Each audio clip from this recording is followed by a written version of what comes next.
Naam, waheshimiwa wapendwa, wapenzi wa Allah tabaraka wa taala na malaika wake na mitume na manabii, wapenzi wa malaika na mitume na manabii na vitabu vya Allah vitakatifu, wapenzi wa masahaba wa wacha Mungu, wapenzi wa umati wa Muhammadin sallallahu alaihi wasallam. Assalamu alaikum wa rahmatullahi wa barakatuh. Alhamdulillahi rabbil alamin, والصلاة والسلام على أشرف الأنبياء والمرسلين نبينا وحبيبنا محمد وعلى آله وصحبه أجمعين وبعد. Kila sifa kamilifu ni zake ya Allah tabaraka wa taala, muumba na mlezi na mwendesha maisha ya viumbe vyote. Rehema na amani zimwendee mpenzi wetu Nabii Muhammadin, na rehema hizo pia ziwaendee familia yake takatifu na masahaba wake wema, wanamume kwa wanawake, vijana kwa wazee, na wote wanaojitahidi kumwigiza kwa mwendo mwema mpaka siku ya Kiyama. Tunamwomba Allah jalla jalaluhu atujalie tuwe katika wafuasi wema wa Mtume Muhammadin sallallahu alayhi wasallam, wanaojitahidi kumwigiza vizuri hadi kufa kwao. Amin ya rabbal alamin. أعوذ بالله من الشيطان الرجيم. رب اشرح لي صدري ويسر لي أمري واحلل عقدة من lisani yafqahu qawli. Mola wangu nakuomba nishereheshe kifua changu, unyooshe ulimi wangu, na kazi hii ya da'wa irahisishe kwetu sote, ili tuweze kutimiza kama unavyotaka ya rabbal alamin, kazi inayokuridhisha. Hakuna kauli njema mnayoipenda kama kulingania kuwaita watu kutoka katika shari kuwapeleka katika kheri. Naam, leo tunaanza bustani mpya ya 46, babu fadli alhathi au fadlu alhathi fi llahi walhathi alayhi wa i'lami arrajuli man yuhibbuhu annahu yuhibbuhu وماذا يقول له إذا أعلمه. Tunakwenda hatua kwa hatua kuhusu mapenzi kwa ajili ya Allah tabaraka wa taala na umuhimu wake. Kabla ya yote, kuna ndugu ambao kulingana na mabadiliko ya nyakati huku kwetu Ulaya, na wao wakiwa katika vitongoji au miji ambayo kwao mpaka sasa hivi bado ni mchana, kwa hiyo bado shughuli za mchana zinaendelea.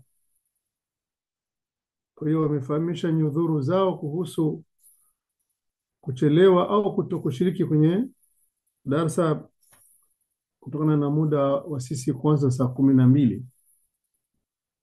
majira ya hapa Ulaya ya Magharibi. Allah warahisishie katika shughuli zao za kila siku na kila saa, zile ambazo zinamridhisha Allah tabaraka wa taala. Naam, mlango fadhila ya kupenda kwa ajili ya Allah. Kupenda kwa ajili ya Allah tabaraka wa taala, sio kwa ajili ya chochote wala lolote wala mambo ya kidunia, urafiki tu usiokuwa na mambo mazuri. Tena alhubbu fillahi ni dalili ya imani, ni dalili ya mapenzi kwa Allah tabaraka wa taala. Kwa watu wengi wanapendana kwa ajili ya familia au kwa ajili ya michezo, mpira, densi na nini. Watu wanapendana sana kwa ajili ya vitu vingi sana vya michezo au upuuzi wa kidunia na mapambo mengi ya kidunia. Watu wanapendana sana kwa ajili ya politics, kutafuta uongozi wa kuendesha nchi mbalimbali ya nini. Wengine wanatafuta pesa, wengine wanatafuta kila aina ya maisha. Kwa hiyo sisi maadamu ni waumini, Allah tabaraka wa taala katuwekea katika dini yetu mila ambazo zinarudilia, yani zinafukuza mila mbaya zilizotengenezwa na shetani na wafuasi wake, mila ambazo hazimridhishi Allah wala hazina kheri kwa wale wanaozitimiza mila. Mambo yote ya binadamu yanaitwa mila, na dini yetu ya Uislamu nayo Allah jalla jalalu aliipatia jina la mila, na mila hii inapanda mpaka kwa mitume na manabii waliopita kabla Mtume Muhammadin sallallahu alaihi wasallam, isipokuwa kila karne, kila umma ulikuwa unapewa baadhi ya mila na zingine Allah anasamehe. Kwa sababu mfano leo katika mila zetu sisi watu wa Mtume Muhammad sallallahu alaihi wasallam, wafuasi wa Mtume Muhammad sallallahu alaihi wasallam, hatufanyi mambo ya kutengeneza masanamu. Hatuna ruhusa, ni haramu kutengeneza sanamu. Vitu vyote vilivyokuwa na picha ya vinaweza vikapata roho, basi Mtume sallallahu alaihi wasallam alionyesha kwamba na akafahamisha kwamba atakayefanya mila kama hizo Yawm al-Qiyama atalazimishwa vile visanamu vyake alivyovichora, kuvichonga, kufanya namna gani, atalazimishwa vipulizie roho, naye hatoweza. Dalili ya adhabu. Sawa. Kwa hiyo kila tunalolisoma katika Qur'ani, kila tunalolisoma katika mafundisho ya Mtume Muhammadin sallallahu alaihi wasallam, ibada zote, sala, nguzo, vitu vyote, nguzo zote za Uislamu, sunna, faradhi zote ni mila. Kwa hiyo ndio maana hakuna ruhusa kwa Muislamu kuwa na mila pembeni ya Uislamu, hakubaliwi. Allah amesema, a'udhu billahi minash shaitani rajim, ومن يبتغي غير الإسلام دينا فلن يقبل منه. Atakayefata kinyume cha Uislamu, dini, mwenendo, mfumo wa maisha kinyume, pembeni, mbali na Uislamu, ni kwamba huyu hatokubaliwa kwa Allah. Mambo yake yote ni upuuzi, mambo ya kidunia.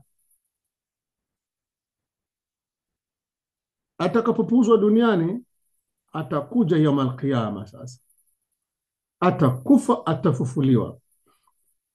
Atakapofufuliwa pale ndo ataona hasara iliyokuwa kubwa. Wa huwa fil akhirati min al-khasirin, na akhira atakuwa katika watu wenye hasara nyingi kubwa.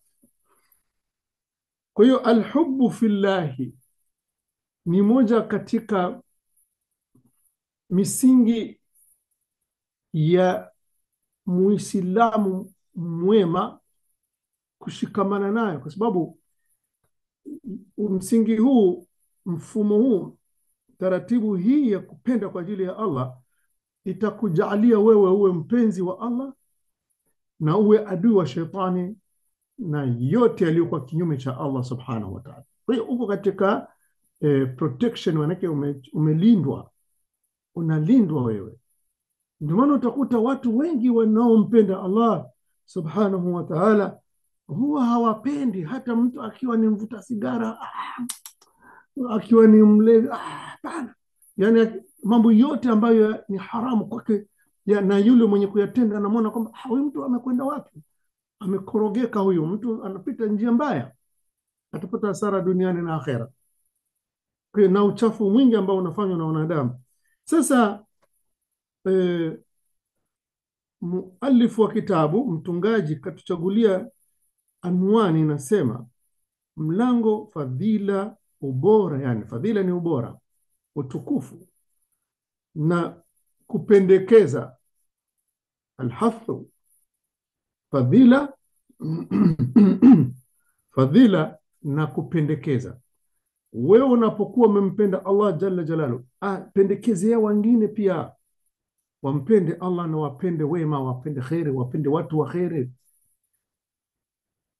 Walhathi alayhi wa i'lami rajuli man yuhibbuhu, katika sunna ya mapenzi kwa ajili ya Allah.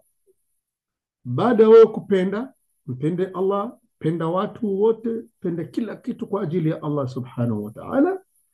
Moja. Ya pili, hebu wahimizie watu na wao wafanye hivyo. Tatu, walazimishe watu wawe wanajibu. Mtu atakayeambiwa wewe ninakupenda, akiambiwa na mwenzake dadangu au kakaangu au yeyote yule pale mbele yako, akiwa ni mtu wa kheri, mcha Mungu, unamwambia uhibbuka fillah, ninakupenda kwa ajili ya Allah.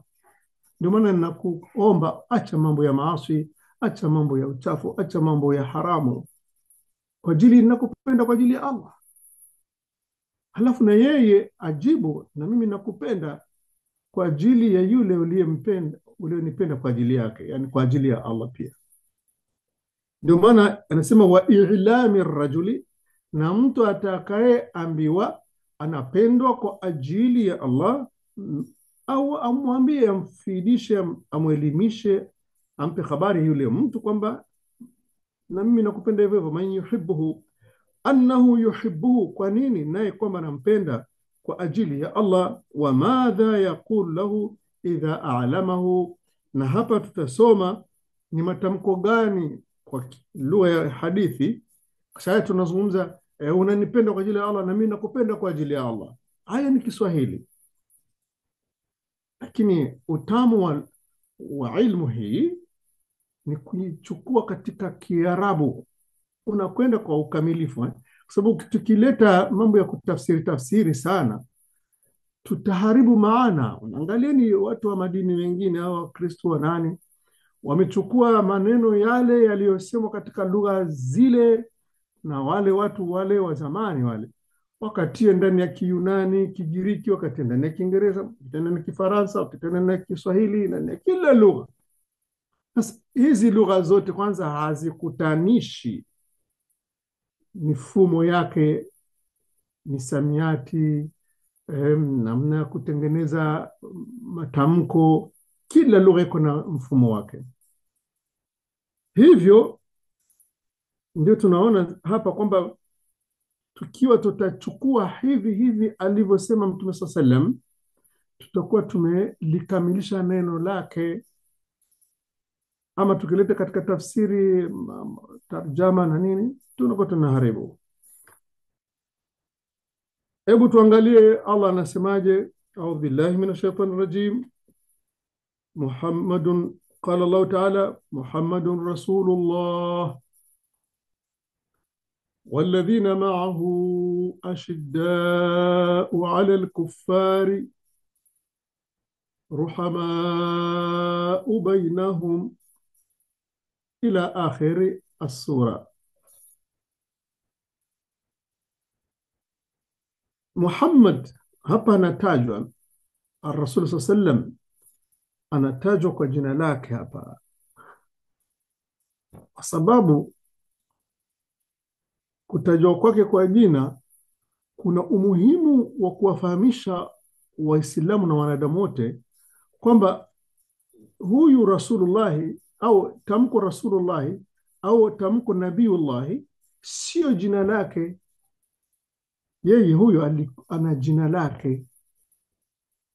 Kwa hiyo ajulikane kwamba huyu Muhammad Ahmad na nini ndio huyu Rasulullah, mjumbe wa Allah.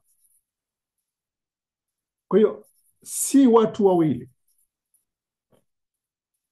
na cheo hiki Rasulullahi kinafahamisha kwamba huyo ayasemayo sio yake, ni mjumbe. Na katika tabia za wastaarabu, watu wenye adabu huwa hawamdhuru mjumbe, bali akiwaletea ujumbe mwema mzuri wanamfurahia. Mashallah, asante sana, wewe ni mjumbe mwema, umeleta ujumbe mzuri. Huyo ni mjumbe wa mwanadamu mwenzako. Iwaje ikiwa atakuwa ni mjumbe wa yule muumba wako? Basi kwa hiyo hapa kuna kuja wa kwanza ni Muhammad akiwa na cheo cha Rasulullah sallallahu alaihi wasallam, walladhina ma'ahu, na wale wote walio pamoja naye katika imani na matendo mema. Wote hawa huwa si watu wepesi wepesi tu hivi hivi, kwa sababu imani inapokuwa imejaa katika moyo, ukweli wa imani, ukweli wa matendo mazuri yanatokana na ile imani. Imani inayo ukiisikia, ukipata aya inakuzidishia imani. Imani ambayo ukisikia maovu unayafukuzia mbali. Na wale utakao kuwa pamoja na wewe pia, kama Muislamu, mwalimu, shekhe, ustadhi, nani, naye vile vile akiwa na watu wazuri, wafuasi wazuri wanamfuata, hizi sifa zinaenda pia kwa wale, sio kwa Rasul peke yake tu na masahaba wake. Tumeshasema mara nyingi, tunakumbusha kwamba ujumbe unaokuja kwa Mtume Muhammad sallallahu alaihi wasallam uko aina mbili, kuna haswa kwake na kuna kwake na kwa umati wake baada yake, au pamoja na yeye kama hivi. Dalili ya kwamba hawa watu walikuwa na msimamo mzuri katika kujihifadhi na kuhifadhi dini yao, walikuwa si watu wepesi mbele ya makafiri. Ashidda ala al-kuffar, makafiri walikuwa wakali sana, wamewatesa sana masahaba wengi. Mtume sallallahu ameteswa, wamewapora mali zao, wamewaua, wamewafanyia maovu mengi, ukatili mkubwa sana. Watu wa aina hii sio watu wa kuchekea chekea, sio watu wa kuchekea chekea au wa kuishi nao kwa urahisi rahisi. La, mnaishi nao katika hali za kuonyesha kwamba sisi nasi tunazo nguvu. Ashida, sifa kubwa sana, nguvu katika, bila kusema, msimamo wao katika ibada, wanatimiza ibada zote bila wasiwasi. Pili, ashida ala al-kufari, wanakuwa si wepesi kwa kauli zao, zinakuwa ni kauli nzito kwa makafiri. Katika kisa cha Umar bin Khattab radhiallahu anhu, kusilimu kwake, wasomi wote wanajua kwamba aliposikia kwamba yeye alichukua upanga alichana kwenda kumuua Muhammadi, ameleta fitna, amechonganisha watu, ameachanisha familia, ametenganisha, barabarani akakutana na jamaa mmoja, akamwambia, unaenda wapi Umar? Mbona kama umekasirika? Mimi nakwenda kummalizia Muhammad, ameleta fitna Maka hapa. Watu wananiambia nenda kwanza nyumbani kwako, mbona dadako Fatima binti al-Khattab alishasilimu? Kweli? Akageuza safari, Akarudia kwa dada yake. Mume wake aliposikia Umar anakuja, akajua la, Aisha sikia kama tumesilimu sasa, atatumaliza. Akafichama, anamkuta dada yake yuko na ubao au mahala pameandikwa sura ya Taha. Sura Taha hii aya hizi za mwanzo tu. Akamwambia, mimi nasikia kama mmesilimu, mmemfuata Muhammad. Kama kwani kuna tatizo gani? Ndio hicho alichonacho mkononi ni nini? Hiki huu ni ubao umeandikwa maneno ya mtume ya Mwenyezi Mungu. Nipe hapa, siwezi kupa kwa sababu wewe ni kafiri. Sikia, ashidda ala al-kufar, wewe ni kafiri. Akamtia kofi na kumnyang'anya kile ubao, lakini akichukua kwa nguvu. Ikawa ndio sababu yake ya kusilimu, baada ya aya zile kuchochomea katika moyo wake. Mashaallah, Allah katia khair, na pia dua Mtume sallallahu alayhi ilikuwa imempata. Mifano ni mingi. Mus'ab ibn Umar tumezungumza hapa juzi kwenye vita vya Badri, wamemteka kaka yake, baba moja mama moja. Katika kujadiliana namna gani kutakuwa fidna hivi, yule aliyekuwa amepewa zawadi kaka yake akamwambia, wewe shika vizuri, hizo ni mali hizo, mama yake na huyo tajiri huyo, utapata pesa nzuri hapo, pesa nyingi. Anasema kumwambia ndugu yake Muislamu kwamba huyo mateka wako huyo, mateka mzuri sana, mnono kweli. Na wengine wamekatana vichwa kwa uwanjani, katika uwanja wa Badri na Uhud na kadhalika. Kwa hiyo ashidda ala al-kuffari sio ukiwa kila mara na umepita karibu na makafiri wao wamekusemesha na nini. Usiwe mkali wa kuvuka mipaka, kuwa mkali wakati ukali ule unastahiki. Kwa sababu gani? Kwa sababu kuna wakati lazima utazungumza na kafiri ili umpe dawa, umlinganie. Sasa ukiwa mkali sana watu watakukimbia, sio vizuri. Lakini wakati unaona au ukisikia wanakashifu dini na nini, wanakuwa mkali hapa, hapana, sikubali. Kama ni ngumi tutapana, kama ni panga, kama ni ngumi na vichwa hivyo. Lakini hiyo ndio sifa ilikuwa na wale Mtume Muhammad sallallahu alaihi wasallam, pamoja na kwamba watu walikuwa wanakuja kwake wanamuomba na wapa, wanarudi makwao huko, jamani silimuni, hakika nimetoka kwa mtu anatoa mali bila kujali ufakiri. Innahu yu'ti ataa man la yakhsha al-faqra, anatoa bila kujali ufakiri. Watu wanasilimu kwa ajili wamesikia Mtume Muhammad sallallahu alaihi wasallam mkarimu sana, ametoa, amewapa Waislamu na wasio Waislamu pale katika wale jamaa walikuwa wamekuja kwenye msafara pale. Sasa hiyo ni hali baina ya Muhammadin sallallahu alaihi wasallam na masahaba wake na wafuasi wao, wakiwa wao wenyewe Waislamu kwa Waislamu, waumini kwa waumini. Ruhamau ni sifatun mustamirra, ashiddaun shidda sifatu mustamirra, pana shadidi wakati fulani tu utaregeza, alafu baadaye watakukumba. Hapana, si zubai, khudhu hidrakum, unachukua tahadhari zenu.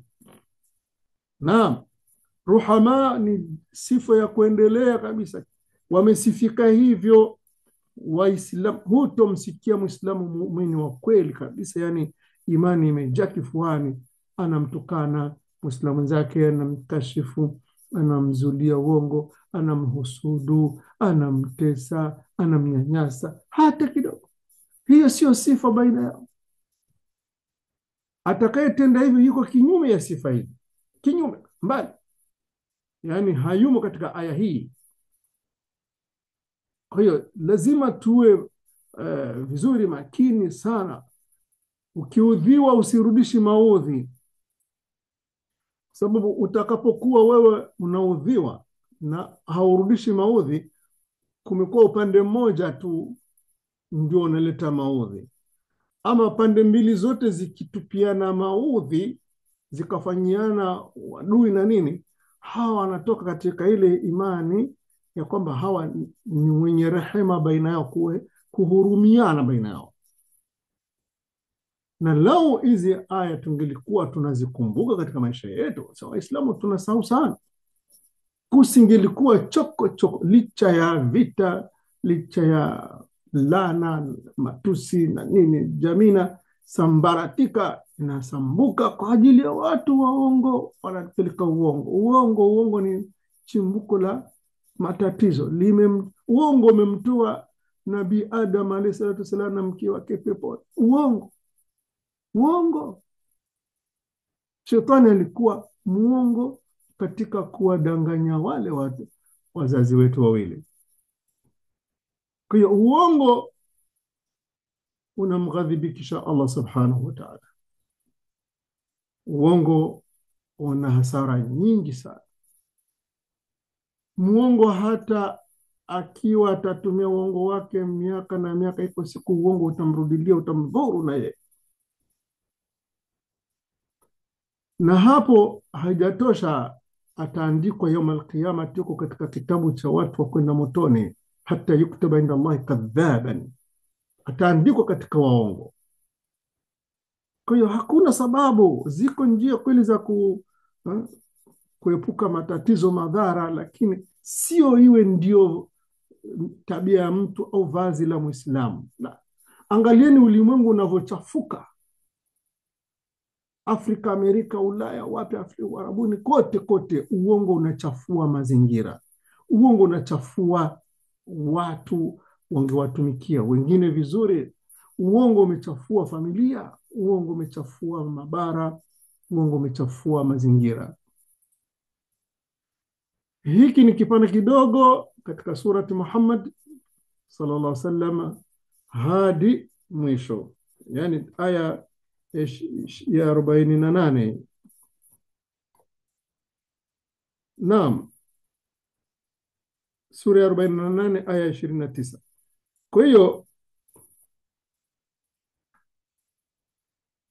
huko mwisho wa aya raha sana. Hii aya ni tamu sana katika aya, lazima tuzifahamu, tunazihifadhi. Na waqala ta'ala, na akasema Allah tabaraka wa ta'ala katika aya nyingine, anawasifu watu wale waliompokea Mtume sallallahu, watu wa Yathrib waliosilimu wakawa watu wa Madinatul Munawwara, Madinati Rasulillah sallallahu alaihi wasallam. Allah anawasifu, anasema walladhina tabawwa'u ad-dara wal imana min qablihim yuhibbuna man hajara ilayhim, hadi mwisho wa aya katika surati al-Hashr aya 9. Walladhina, Allah hakutaka kuwataja majina, lakini atakavyozungumza wale watu watafahamika ni watu gani.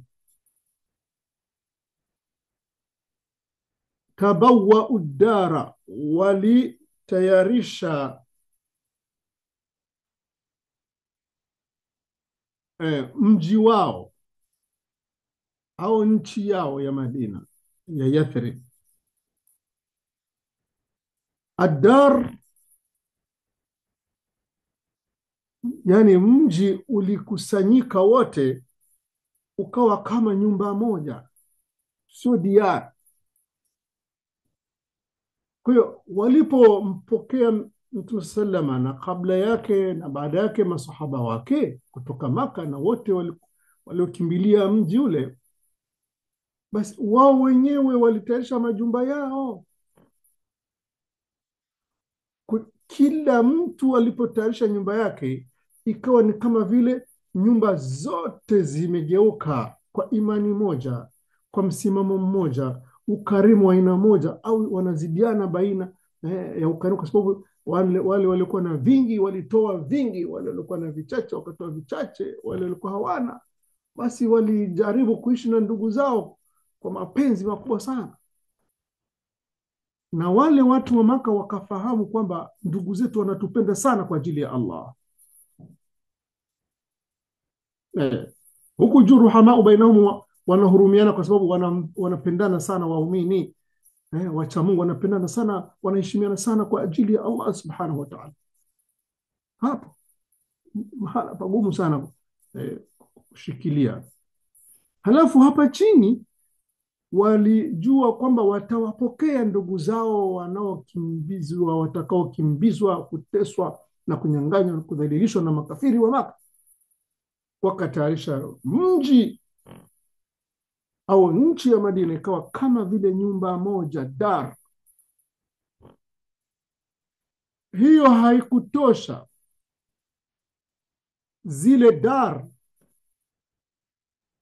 zile nyumba, zile familia, ile mitaa, ule mji ukawa na waumini wengi wazuri wal iman. Unaona, imani ilijenga majumba mazuri, ikatayarisha mahala pazuri pa kuwapokelea wageni wazuri, wageni watukufu. Kwa hiyo popote pale utasikia pana mu'min, wewe usijali kabisa. Ukiwa mgeni katika mji ule au kijiji kile, utapokelewa vizuri hata kama hawakutambui. Na hasa hasa ukiingia mji, uliza kwanza masjid.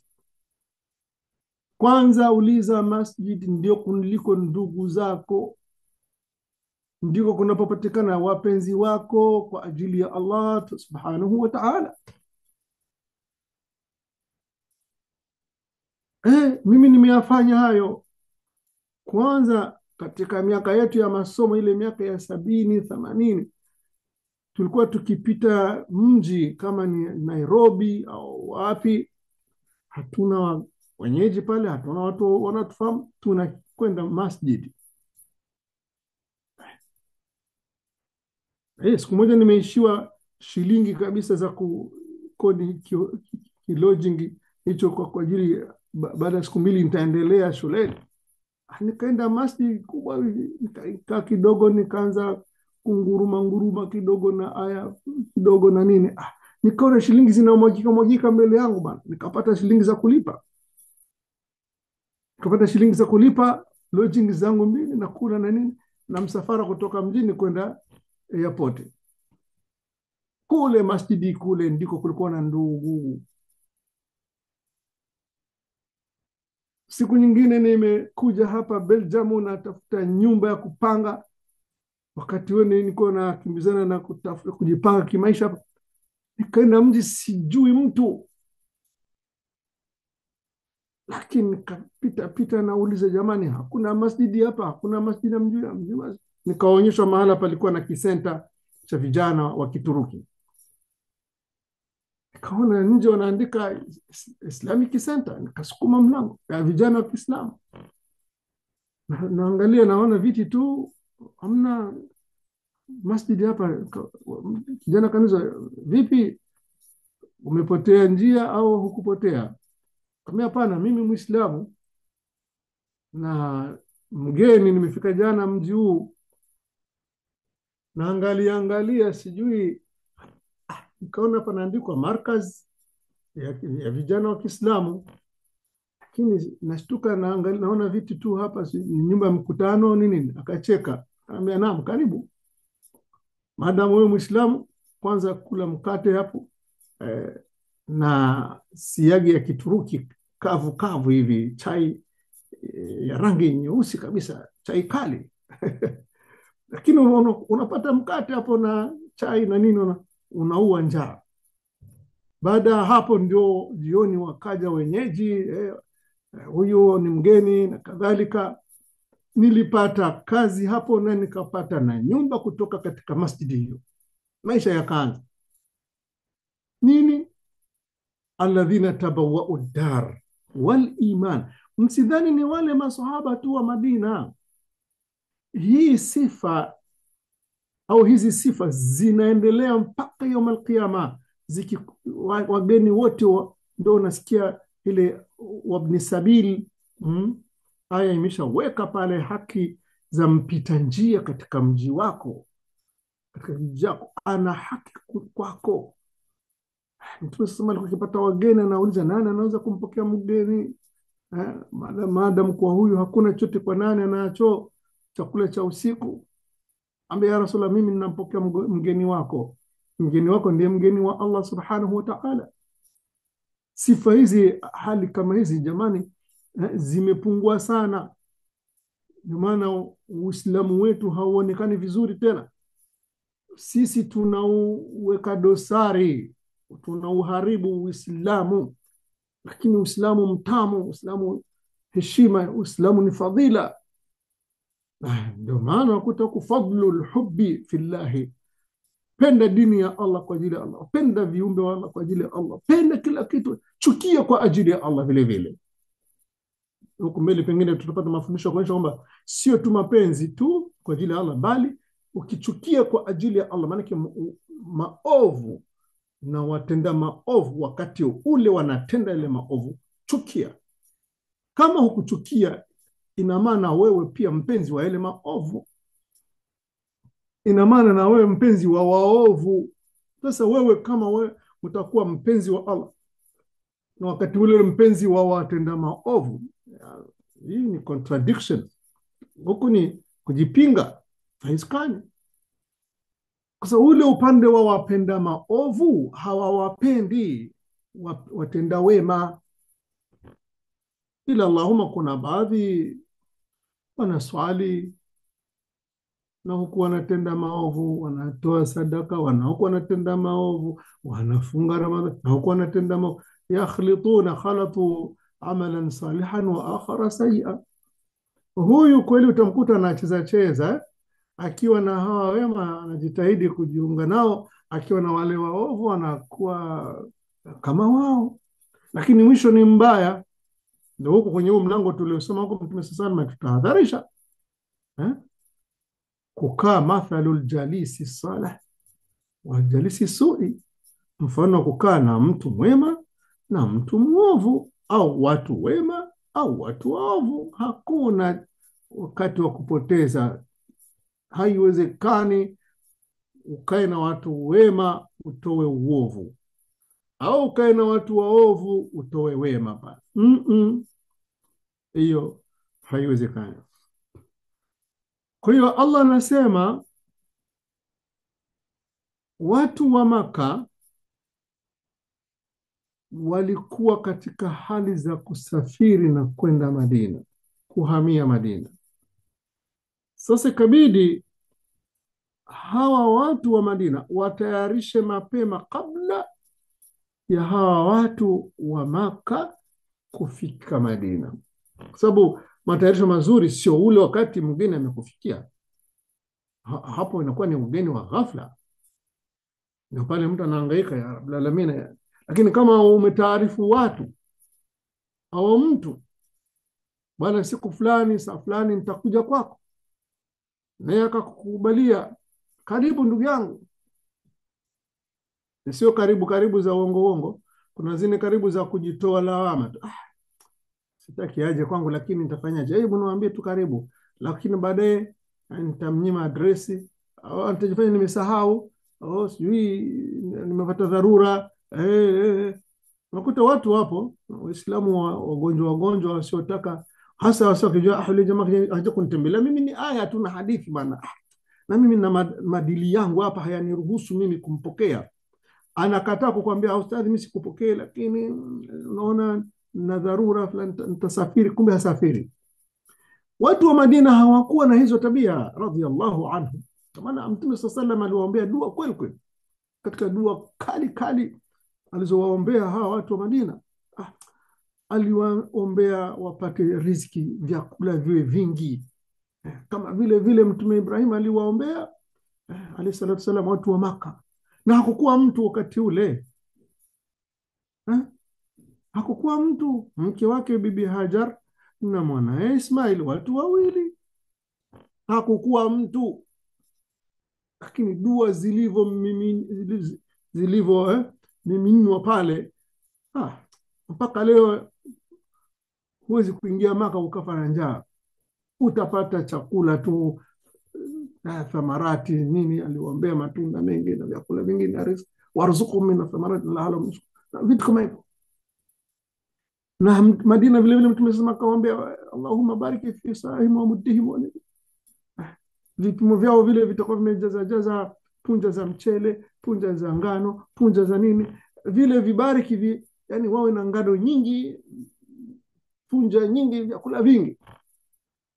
Sasa na wao walikuwa wanajipiga vifuani, sisi tumempokea mjumbe wa Allah nyumbani na waumini. Sisi sio vibaya kujidai, amma binimati rabbika fahadith.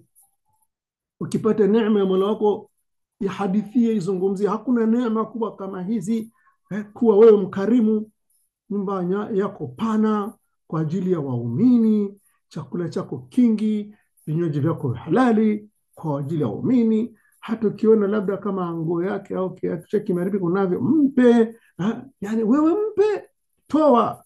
Tabawa udar, katika dar mna siri nyingi. Katika dar kuna mahala pa kulala, katika dar kuna vyakula, katika dar kuna ngao.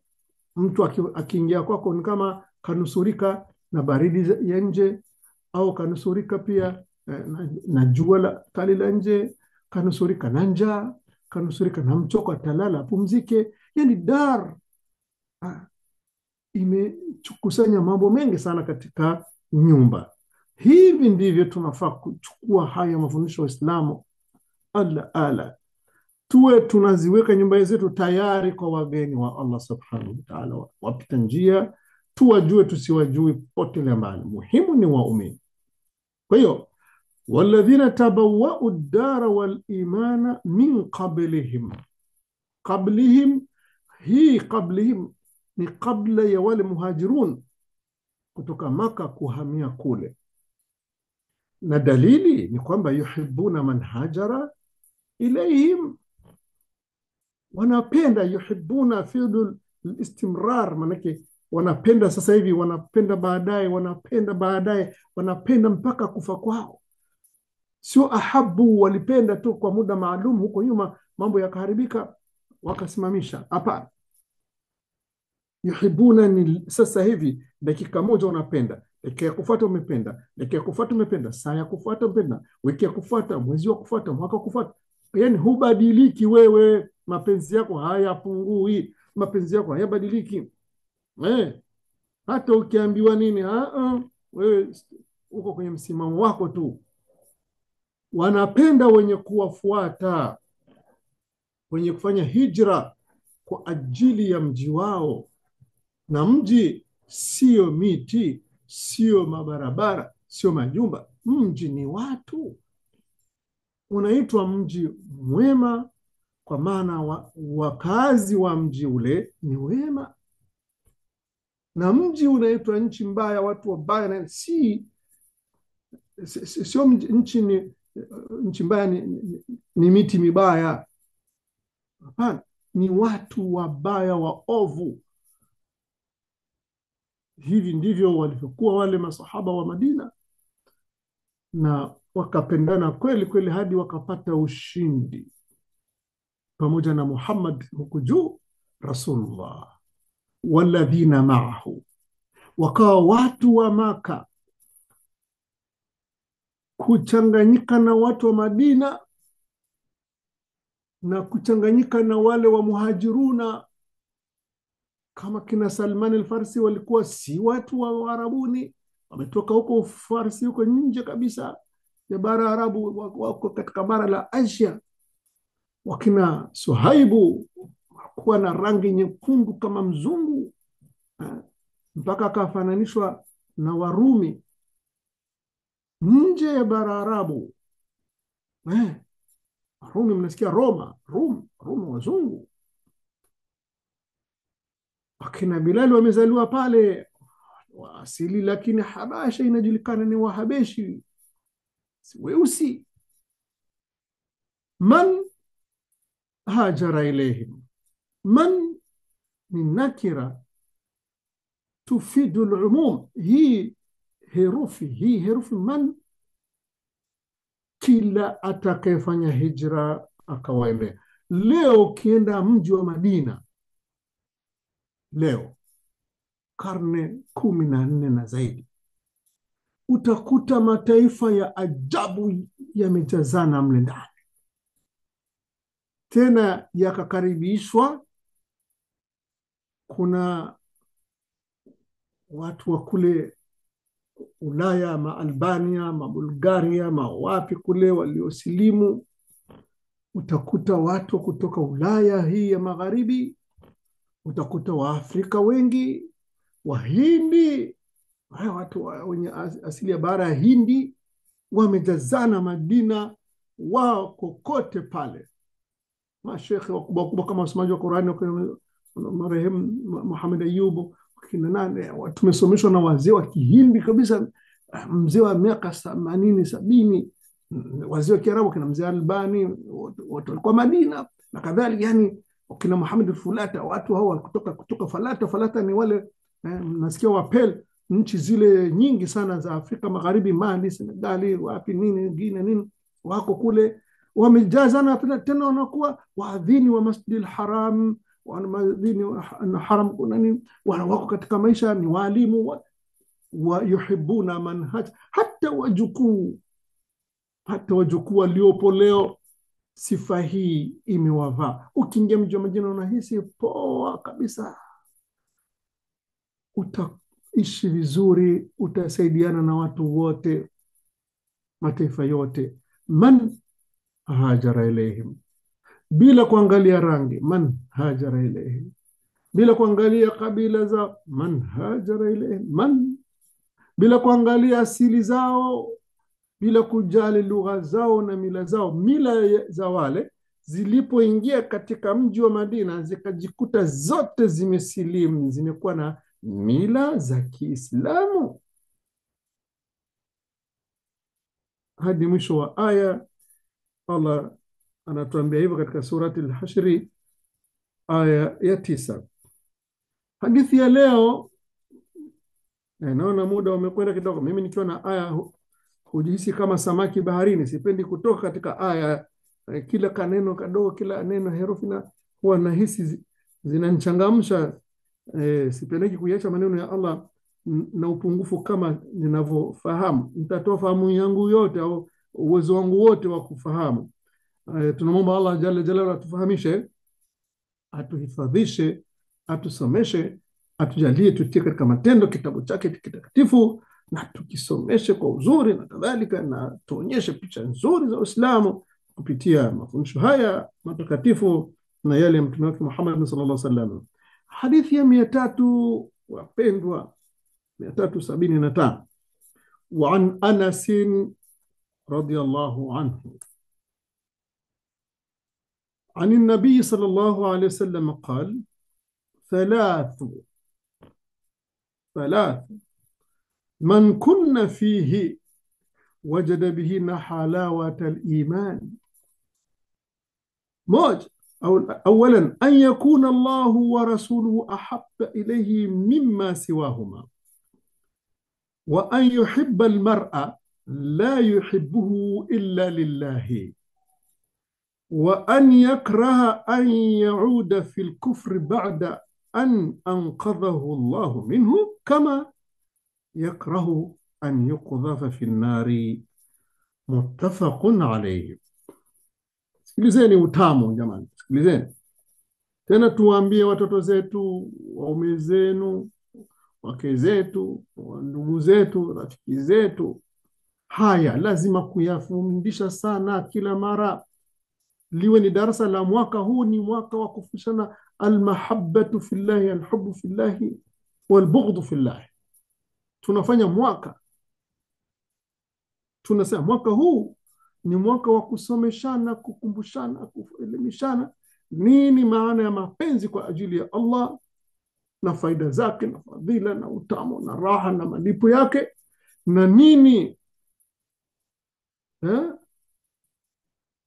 mapenzi ya Allah yanafukuza, mapenzi ya Allah yanakataza, mapenzi ya Allah yanachukia nini. Tunaleta vitu vyote vichafu vinavyochukiwa, vinavyoweza kuharibu mapenzi kwa ajili ya Allah subhanahu wa ta'ala. Anasin kwa kasratain hapa, kasratain maana yake ni kasratain iwadan. Iwadan katika lugha ya Kiarabu ni kwamba badala kumtaja yeye mzima an Anas ibn Maliki, tunasema tu an Anas lilmaarifa. Hizi kasratain zinamfanya mtu anajulikana. Hapa ni kwa wale wadau wapenda Kiarabu kidogo, tunaondokezea kidogo kusudi tunachangamka huku na kule. Huyu ni yule mfanyakazi wa miaka 10 ya Mtume Muhammad sallallahu alaihi wasallam, alisema wallahi niliishi na Mtume sallallahu alaihi wasallam, hakuwahi miaka 10 nimemhudumia mpaka anakufa, hakuwahi kuniambia hiki kitu kwa nini hukukifanya hivi, hajawahi kunikaripia wala hakuwahi kunifokea. Wengine tunao watumishi kama vile nilisema juzi, shekhe wetu alikuwa anampiga mtumishi wake tofali bwana. Shekhe mzima, ustadhi, mahali mji mzima ulikuwa unamwamini, nchi nzima. Ndio inakuwa wakati mwingine tabia za mtu lazima zishindwe nguvu na aya na hadithi. Usiseme mimi ndivyo nilivyo. Uko vibaya, sasa tukuache bwana. Lazima tukukumbushe, tena tukukemee kila hapana, tabia mbaya kutukana watu, kusema watu wanaangalia, kuchanganya watu, kuchanganisha watu, tabia mbaya, kuzini ovyo, kuiba, utapeli, nini, tabia mbaya, acha, lazima tumkemee. Naam. Ani nabii sallallahu alaihi wasallam anasema kwamba alipokea kwa nabii rehma na amani zimwendee, qala, alisema thalathu, mambo matatu, hali tatu, sifa tatu, man kunna fihi, atakaye kuwa katika hizo sifa. Kizeni undani maneno hili, sio zile sifa ndio ziko kwake yeye kazivaa, bali ni yeye kazifuata zile sifa. Kama vile mtu anadumbukia katika swimming pool, amekuwa ndani ya fi swimming pool, fi alhaud, yuko ndani, yani sio maji yamemiminikia yataondoka yaende, la, bali yeye kadumbukia katika yale maji. Na sifa hizi tatu, kila sifa utadhani ni vazi, mtu ameingia ndani ya vazi lile linammeza. Hii ni balagha kubwa sana, yani balagha ni ufasaha wa hali ya juu katika kutoa neno unalifananisha na hali fulani, mtu na hali fulani, katika kumuelewesha sana kwa undani na uzuri na uzito au ubaya wa jambo. Ndio maana alam nasikia ni kuogelea juu juu. Ama fi lidharfia, fi dharf, yani kama unachukua pesa unaingiza katika bahasha, si noti nini, unaingiza ndani ya bahasha alafu unafunga, ile inaitwa dharf, na zile pesa zimehifadhika ziko ndani ya dharf. Kwa nini umeziweka ndani ya dharf? Kwa sababu ni muhimu zile pesa zisidondoki, zifike kule unakotaka au kuzilinda. Tunayekwenda vizuri jamani? Thalathu man kunna fihi, ukiwa wewe ndani ya mambo matatu, wajada bihinna halawata al-imani, basi atakayekuwa ndani atapata utamu wa imani. Kumbe utamu una ladha yake. Kuna watu wakati mimi nikinywa soda au juisi nini, kila chapati, nikila andazi, nikila ubwabwa, nikila nini, napata ladha ya vile vyakula. Sawa? Kumbe wewe hujua kwamba kuna ladha katika imani, japo huipati kupitia ulimi wako, hupati kupitia pua lako, hupati kusikia kupitia masikio yako, wala mkono wako, wala macho yako hayaoni huu uzito katika dalili hii. Huu uzito ndio katika undani wa maana hii. Hakuna mtu anaweza kuvishika hivi vitu, hawezi kuvihisi. Lakini moyo wako unapokuwa umeinywa Qur'ani, umeinywa hadithi na sunna za Mtume sallallahu alaihi wasallam, umekunywa hekima, moyo wako unakuwa teke laini. Ukisha kuwa laini, kila jambo la kheri linaosisimua moyo wako. Moyo wako ukisisimka, fikra zako zinatulia kwenye jambo la kheri lile ambalo limekusisimua, na mwili wako na ngozi inapatwa na baridi, inasisimka, kwa sababu takshairu, yani minhu juludu alladhina amanu, wewe umeamini na wale wote mnaoamini, zile hisia, zile feelings zile za imani kutoka ndani ya moyo wako zinaenea, zinasambaa mwili wako mpaka kwenye ngozi zako. Julud, asili ya mwili kuhisi ni ngozi. Kwa hiyo hapa ndipo palipokuwa na utamu wa kufahamu kwamba man kunna fihi wajada bihinna halawata al-iman. Ukishakuwa na utamu, unaujua utamu sasa wa imani uko vipi, hautoupa kiwango, kwa sababu ni kiwango kikubwa sana imani. Mtu anapokuwa anahisi kutenda mema sana, ibada nyingi, dhikri nyingi, yani imani imepanuka, imejaa mwili wake, fikra zake, kila mara ni dhikrullah kwa mdomo wake, kwa mikono, kwa miguu, kwa nini, kwa sauti, yani ibada. Na ukihisi kwamba unakuwa mzito katika mambo ya ibada, imani yako imekwenda na kuwa finyu, nuru ifo, piga pampu sasa kwa amrisha mazuri, piga pampu kwa kukataza maovu, piga pampu kwa ajili ya dhikri nyingi na kadhalika, ili imani iongezeke tena. Huku ndiko kuwa na utamu wa imani. Wajada bihinna halawata al-iman. Ya kwanza, hali ya kwanza, an yakuna Allah wa rasuluhu ahabba ilayhi mimma siwahuma, ampende Allah, mapenzi ya Allah na mtume wake Muhammad sallallahu alaihi wasallam yawe makubwa, yamejaa katika mwili wake kuliko kila kitu, kuliko baba na mama na watoto na wake na pesa na nini, kuliko kila kitu. Huyu mtu hautomwona katika zile night club za usiku zile.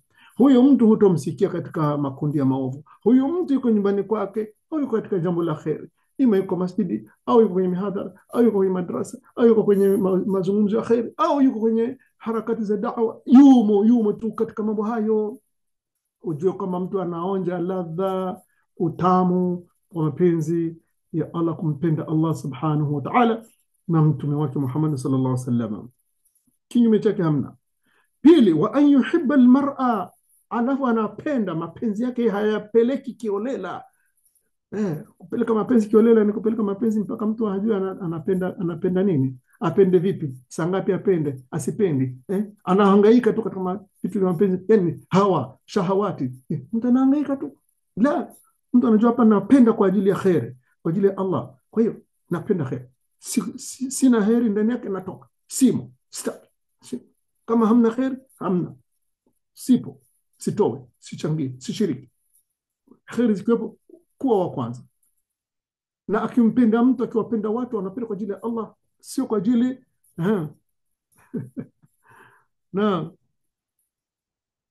mashallah, sio kwa ajili ya dunia, sio kwa ajili ya rangi, sio kwa ajili ya kabila, kwa ajili ya urafiki, kwa ajili ya madili na nini. La, hakuna kupenda katika dini ya Mwenyezi Mungu. Dili letu kubwa ni Allah na mtume wake Muhammad sallallahu alaihi wasallam na Qur'ani na kazi za dini. Ya tatu, wa an yakraha an yauda fi al-kufr, na achukie kurudi katika ukafiri baada, kwa sababu wale walikuwa wamesilimu, wale walikuwa pamoja na Mtume sallallahu alaihi wasallam, na wale tulio leo sote tunatoa shahada ni kusilimu tu bana, hata kama tutakuwa tumezaliwa katika Uislamu, lakini ni kwamba kuchukia kurudi katika ukafiri baada an anqadhahu Allah minhu, baada ya kwamba Allah kamnusuru na kamtoa katika ukafiri. Kama yakrahu an yuqdhafa fi nari, kama mtu anavyochukia kutupwa katika moto. Hakuna mtu anapenda kutupwa katika moto. Hata tunavokaanga, tunavokaangiwa, tunavopika na nini, tunaogopa moto. Cheche tu za samaki au mafuta nini, si moto unaogopa. Kwa nini usiogope moto wa jahannam, ambao ndio mkali mara 1000 kuliko moto huu ambao tunaweza ukatunguza kidogo na ukapita basi, japokuwa ngozi itaumia. Kwa hiyo tunamtaka Allah subhanahu wa ta'ala atujalie kama alivyojalia hawa waliopokea hadithi hii muttafaqun alayhi al-Bukhari na Muslim. Allah alishawarehemu huko akhera, wape pepo bwana. Maana walishatumika kazi kubwa kweli, na sisi tufanye kazi ili tuweze kurehemewa duniani na turehemewe Akhera. Swali moja naona nimezidi dakika 3. Eh, karibuni.